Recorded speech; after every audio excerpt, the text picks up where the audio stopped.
అందరికీ నమస్కారం. గుంచీ కవర్లకి స్వాగతం. ఈ మధ్య మనం చాలా ఎక్కువగా ఒక చర్చ వింటున్నాం. చాలామంది భారతీయులు ఎక్కువగా ఆందోళన చెందుతున్న అంశాలున్నాయి. అవి ఏదంటే అమెరికాలో కొత్తగా అధ్యక్షుడిగా ఎన్నికైన ట్రంప్ చేపడుతున్న చర్యలు, ఇతర దేశాల నుండి వలస వచ్చిన వారిపై ఆయన విధిస్తున్న ఆంక్షలు, ముఖ్యంగా ఈ బర్త్ రైట్ సిటిజన్షిప్ మీద. 9 నెలలు నిండకుండానే సిజేరియన్ సెక్షన్ చేయించుకొనైనా సరే పిల్లలకు అమెరికాలో జన్మనివ్వాలని ఆతృతపడుతున్న భారతీయులు అని న్యూస్ కథనాలు వింటున్నాం. అమెరికాలో గ్రీన్ కార్డుల కోసం, పౌరసత్వం కోసం చకోర పక్షుల్లా ఎదురు చూస్తూ క్యూలో వేచి ఉన్న భారతీయులు అని కూడా మనం చాలా కాలం క్రితం నుంచే ఈ వార్తలు వింటూ తరచూ వస్తున్నాం. ఈ మధ్య మింట్ పత్రికలో రాశారు, లాస్ట్ ఇయర్ అనుకుంటాను, బిఫోర్ లాస్ట్ ఇయర్ 16 లక్షల మంది తమ భారత పౌరసత్వం త్యజించారు, అంటే వదులుకున్నారు అని. అలాగే ఇండియాను రిప్రజెంట్ చేస్తూ అమెరికాలో భారత దౌత్య కార్యాలయంలో పనిచేస్తున్న ఒక ఐఏఎస్ అధికారి తన పిల్లలకి అమెరికన్ పౌరసత్వం కోసం అధికార దుర్వినియోగం పాల్పడ్డారని కూడా చాలా కాలం క్రితం అన్నాం. ఇవన్నీ చాలా వార్తలు మనం వింటున్నాం గత కొద్ది కాలం నుంచి. అయితే ఓవైపు ఇలా ఉంటే అమెరికన్ పౌరసత్వం వదులుకున్న ఒక ఆమె గురించి నేను చదివి ఆశ్చర్యపోయాను. అలా భారతదేశంలో స్థిరపడి ఆమె ఏం చేసిందని చదివి మరింత గగురుపాటుకు లోనయ్యాను. ఆమె పేరు సుధా భరద్వాజ్. 1961లో అమెరికాలో బోస్టన్లో పుట్టిన ఆమె అమెరికా చట్టాల ప్రకారం అమెరికన్ పౌరురాలు. తల్లిదండ్రులు కృష్ణ, రంగనాథ్ భరద్వాజ్, ఇద్దరూ ఆర్థిక శాస్త్రవేత్తలే. అప్పుడు అమెరికాలోనే ఉండేవారు. అప్పట్లో ప్లానింగ్ కమిషన్, భారతదేశంలో ప్లానింగ్ కమిషన్లో పనిచేస్తున్న ప్రొఫెసర్ పిసి మహలనోబిస్ అమెరికా వెళ్ళి అక్కడ ఉన్న భారతీయ ఆర్థికవేత్తలని ఇక్కడికి వచ్చి, మన దేశానికి వచ్చి మన దేశ ఆర్థిక అభివృద్ధి కోసం పనిచేయాలని కోరిన మీదట వచ్చిన వాళ్లలో సుధాగారి అమ్మ కృష్ణ ఒకరట. అలా ఇండియాకి వచ్చి ఆమె తల్లిదండ్రులు కారణాంతరాల వల్ల విడిపోవడం కూడా జరిగింది. తల్లికి వచ్చిన ఓ రీసెర్చ్ అవకాశంతో ఆమె మళ్ళా ఇంగ్లాండ్ కేంబ్రిడ్జ్ యూనివర్సిటీకి కూతురుని తీసుకుని వెళ్ళడం జరిగింది. అంటే సుధా భరద్వాజ్ మళ్ళా కేంబ్రిడ్జ్, ఇంగ్లాండ్ వెళ్ళడం జరిగింది. సుధా భరద్వాజ్ ప్రాథమిక విద్య కేంబ్రిడ్జ్లో, ఆ తర్వాత తన తల్లి మళ్ళీ ఢిల్లీ వచ్చి జేఎన్యూలో పనిచేస్తున్నప్పుడు అక్కడ సాగింది. ఆమె ఐఐటి కాన్పూర్లో గణిత శాస్త్రంలో డిగ్రీ కోర్సు చేశారు. ఐఐటిలో చదివేటప్పుడే ఆమెకు అక్కడ దగ్గరలో జూట్ మిల్లుల్లో పనిచేసే కార్మికుల పరిస్థితులు అవగాహన అయ్యింది. వామపక్ష కార్యకలాపాలతో పరిచయం ఏర్పడింది, ఇన్ఫ్లుయెన్స్ అయ్యింది. డిగ్రీ పూర్తవగానే, అంటే ఆమెకి 21 ఏళ్ళు వయస్సు ఉన్నప్పుడు అమెరికా పౌరసత్వం వదులుకోవడానికి అమెరికన్ ఎంబసీకి వెళ్ళారట. వాళ్ళు ఆమెను వింతగా చూసి వారం రోజుల తర్వాత తగిన కాగితాలు అందజేశారట. ఎందుకంటే అందుకోసం నింపాల్సిన ఫారం అక్కడ రెడీగా లేదట. అంటే దాని అర్థం ఆ ఫారం అసలు రెగ్యులర్గా వాడే అవసరం ఉండేది కాదన్నమాట. ఆ తర్వాత ఆమె కార్మిక వర్గ పోరాటాల పట్ల ఆకర్షితురాలవడం, నెమ్మదిగా ఛత్తీస్గఢ్లో దల్లీ రాజహరా మైన్స్ పట్టణంలో ఛత్తీస్గఢ్ ముక్తి మోర్చా కార్మిక సంఘం, దాని నాయకుడు శంకర్ గుహ నియోగి ప్రభావంతో అక్కడ, ఆ తర్వాత భిలాయ్ స్టీల్ ప్లాంట్ కార్మికుల కోసం పనిచేయడం ప్రారంభించారు. శంకర్ గుహ నియోగి 1991లో హత్యకి గురవడం మనకు తెలుసు. దేశంలో అప్పట్లో అది సంచలనం కలిగించిన న్యూస్. ఆ సంఘంలో న్యాయ విభాగంలో తను పనిచేయాల్సి వచ్చినప్పుడు ఆమె 32 ఏళ్ల వయసులో న్యాయశాస్త్ర పట్టా పొందారట. చాలా కాలం ఛత్తీస్గఢ్లో కార్మిక వర్గ ఉద్యమాల్లో పనిచేసిన ఆమె తన 56వ ఏట ఢిల్లీలో జాతీయ న్యాయ విశ్వవిద్యాలయంలో విజిటింగ్ ప్రొఫెసర్గా పనిచేయడం ప్రారంభించారు.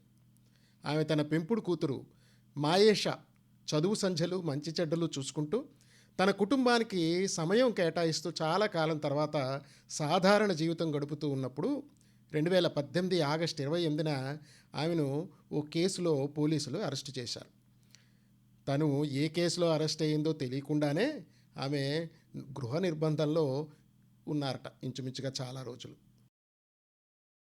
ఆ తర్వాత సుప్రీంకోర్టులో తనకి వ్యతిరేకంగా తీర్పు రావడం, పూణేలో ఎరవాడ జైల్లో నవంబరు 2018 నుండి 2020 ఫిబ్రవరి వరకు, ఆ తర్వాత ముంబైలో బైకుల్లా జైల్లో గడపాల్సి వచ్చింది. డిసెంబర్ 2021లో ఆమెకు బెయిల్ వచ్చింది. జైల్లో ఆమె అనుభవాలు, ఇతర ఖైదీల జీవితాలు, సంఘటనలు సుధా భరద్వాజ్ గ్రంథస్థం చేశారు. ఎవరితో మాట్లాడే అవకాశం లేకుండా 10/6 అడుగుల గదిలో ఉంటూ ఇతర ఖైదీల గురించి ఎప్పుడు తెలుసుకున్నారనే సందేహానికి ఆమె ఓ దగ్గర వివరణ ఇచ్చేశారు. కోర్టుకు వెళ్ళేటప్పుడు, కోర్టు జైల్లో గుంపులుగా ఓ చోట ఇరుకు గదుల్లో కుక్కినప్పుడు, వైద్యం కోసం మందుల కోసం క్యూల్లో నించున్నప్పుడు, బట్టలు ఉతుక్కోవడానికి గదుల బయట ఇతర ఖైదీలతో మాట్లాడే అవకాశం వచ్చేదని. అలా ఆమె 76 మంది కథలను రికార్డ్ చేశారు. వారి వ్యక్తిగత వివరాలను గోప్యంగా ఉంచుతూ చిన్నపిల్లల తల్లులు దగ్గర నుంచి 80 ఏళ్ల వృద్ధుల వరకు కూడా అన్ని వయసుల వాళ్ళు, అన్ని కులాల వాళ్ళు, మతాల వాళ్ళు, మానసిక ఆరోగ్యం దెబ్బతిన్న వాళ్ళు, శారీరక ఆరోగ్యం కూడా దెబ్బతిన్న వాళ్ళు, జీవితంలో దెబ్బలు తిన్నవాళ్ళు, ధైర్యం కోల్పోయి ఏడ్చేవాళ్ళు, ధైర్యంగా అరిచేవాళ్ళు, ఇలా భర్తలు చేసిన నేరాల్లో ఇరుక్కున్న వాళ్ళు, కోడళ్ల మరణాలకి కారణమైనారని కొందరు, వ్యభిచారం కేసుల్లో కొందరు, ఇలా అనేకమైన కేసులు. ఇలా ఎంతోమంది మహిళా ఖైదీల కథలే కాదు, బంధించలేని కాలాలు తిరుగుతూ ఉంటాయి కదా, తిరుగుతున్న ఫోకస్ లైట్ల మధ్య రంగస్థలం మీద నాటకం చూపించినట్టు అన్ని కాలాల్లో, ఋతువుల్లో జైలు జీవితం మన చేతిలో, పుస్తకంలో కనబడుతుంది. జైల్లో ఉన్న మంచిని కూడా ఎటువంటి పక్షపాత ధోరణికి లోను కాకుండా రికార్డ్ చేశారు ఆమె. డిస్పెన్సరీ నిర్వహించే అధికారి గురించి కానీ, ఇంకా డాక్టర్ల గురించి కానీ, మానవత్వం ఉన్న అనేక మంది జైలు సిబ్బంది గురించి కానీ ఆమె రికార్డ్ చేశారు.